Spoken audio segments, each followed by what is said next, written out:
What's up everyone, this is CyberKnight 8610, and today we actually have a deck profile for you guys using Koa'ki Meiru's. Koa'ki Meiru's have always been one of my favorite archetypes. I believe they were pretty high on my top 10 favorite archetype list, if I'm not mistaken. I don't remember what exact number they were, but I do remember they were on that list. And it's just always one of those archetypes that was awesome. I just thought, you know, even the playstyle was pretty cool.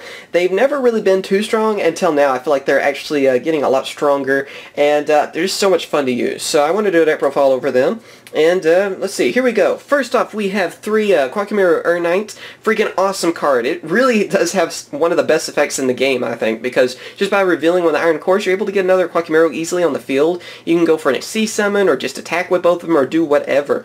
And it just works out really awesome. And then the card you're going to be using with it the most, probably, and that is Koa'ki Meiru Crusader. Freaking awesome cards. It has a pretty good effect because it can kind of recycle some stuff, too.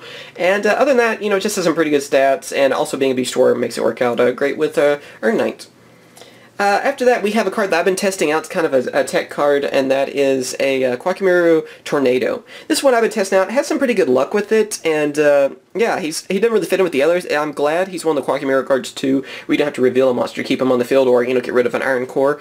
And other than that, it's just a really good card because you're able to get rid of a lot of your opponent's monsters and stuff using this, so it has come in handy. It's just kind of one of those that I'm still kind of testing out, and I've really enjoyed it. I've seen some people testing out Koa'ki Meiru Ice as well, and that seems like a good option too. I might try that as well. We have three Brother Fire Fist Bear. We're using the Fire Fist, of course, Beast Warrior stuff too, so it really helps out with Crusader and Knight. And not only that, using their other card stuff too. Bear, of course, is one of the best, I guess, Fire Fist cards, so you gotta use three of those. We have Coach Soldier Wolfbark, just easy to bring out for XC summons and stuff, plain and simple. Then we're also using the Trap Tricks cards. So we have two Trap Tricks Morelmo. I still don't really understand how you pronounce them correctly. Yeah, big shocker, I know. But other than that, it does really come in handy. And we're also using the other one, Trap Tricks Ionia. Again, not really sure how you say that name. I think I said that correctly, but, you know, it wouldn't be above me or anything to mispronounce a card. And, yeah, it's just a great card for the deck as well. It adds a lot of different stuff to it. After that, we have... let's see, for our spell cards, we have Iron Core of Koa'ki Meiru. We're using three of those, of course. Since we have Knight and everything else really use the cards, and other cards we'll get to here in a second, where you have to have the Iron Core to really use them, it comes in handy to have three of these. After that, we have the three Diamond Core of Koa'ki Meiru. This card really helps out. It's the newest card for them. It's a card that's really just made them a lot stronger, because it's basically just a searcher, and it's helped out so much. I'm really glad they made this card. I'm hoping maybe in the future we'll see more Koa'ki Meiru support too. But at least getting this one card has changed them for the better. After that, we have three Fire Formation Tenki. Awesome card using Fire Fist stuff, of course, so, you know, no-brainer. And it's just a great card, all in all. I don't feel like you know, doesn't really need much explanation, really. Fire Formation Tensu, kind of the same thing, really, on that. We're using Beast Warriors, Fire Formations, and all that stuff, Fire Fist, so definitely a great card to use with that. Now for the other cards, we have Forbidden Lance. We're using two of those. Using three Potbellys. They don't really get in the way either. It helps add some consistency. I was kind of afraid at first that this would kind of get in the way, and I really had any trouble with that, not being able to special summon, you know, on certain turns like that. It just hadn't really gotten in the way. And, yeah, comes in handy for that. Then we're using one Soul Charge, because it's Soul Charge, basically. The card is really good, and helps out with a lot of different plays for Koa'ki Meiru as well, just like most decks out there. After that, for our traps, we have a Compulsory Evacuation Device, one of my favorite traps, so I just about always use that. Bottomless Trap Hole. Two Breakthrough Skills, another one, you know, card that I always seem to be using. Like those. Let's see, we are using two Wiretaps. It's a card that has really come in handy for this deck, and I've really enjoyed it. So it helps counter a lot of stuff on that. We have Trap Tricks, Trap Hold Nightmare, of course, since we're using the other Trap Tricks cards. This card comes in handy. And then we also have two Reckon Power. Reckon Power really comes in handy, of course, like I said, that's another reason, really, that we have three Iron Cores, because it works great with this. And I've been testing out, and I freaking love the results of this. So this card is freaking awesome, using two of those. And then Soul Morning. After that, of course, we have the extra deck. So here we go. First off, we have two Brother the Fire Fist Tiger King.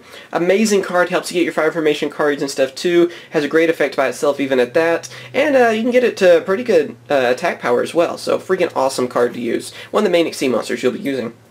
And then we have a card that I probably shouldn't use just because I can't say its name right. We're going to call it Evil Gem Knight card. You should be able to see the name yourself. I don't even want to attempt to pronounce it because I know there's no way on this earth that I'll be able to say it right.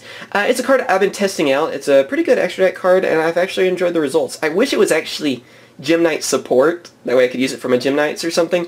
But it's still a great card nonetheless, and I love seeing Gem Knights sort of get a new card, I guess. You know, one of my favorite archetypes yet again, so it's kind of cool to see something for them.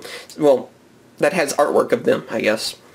And then we have a Photon Papilloperative, just a great Exceed card. It's one of those I seem to always be using, and it just works out great. I mean, it's not really needing any explanation on that. Diamond Direwolf, kind of same thing on that.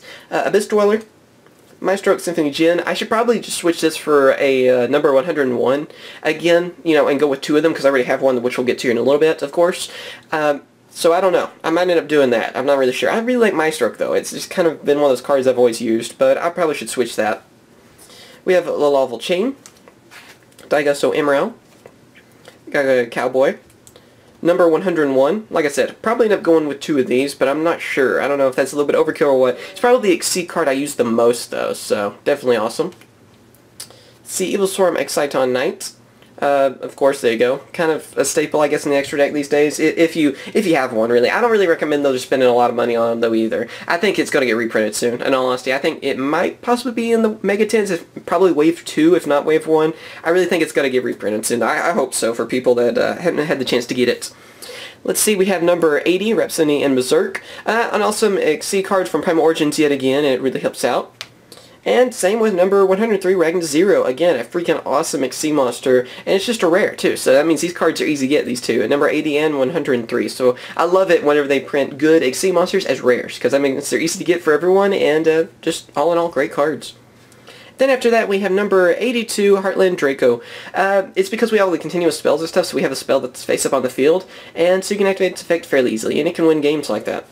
And there we go. That is the Koa'ki Meiru Deck Profile. I hope everyone has enjoyed. Of course, constructive criticism is always welcome. So if you have any ideas on how to make the deck better or something, I would love to hear it. So yeah, I hope you guys enjoyed. Thank you for watching. Remember to come rate, subscribe. If you have any requests for certain deck profiles, of course, I'll try to get to those too. I'll try to be a lot faster with that. Just lately, things have been crazy in just my everyday life, so I've been really slow on that kind of stuff. But we'll try to step it up and get those things done.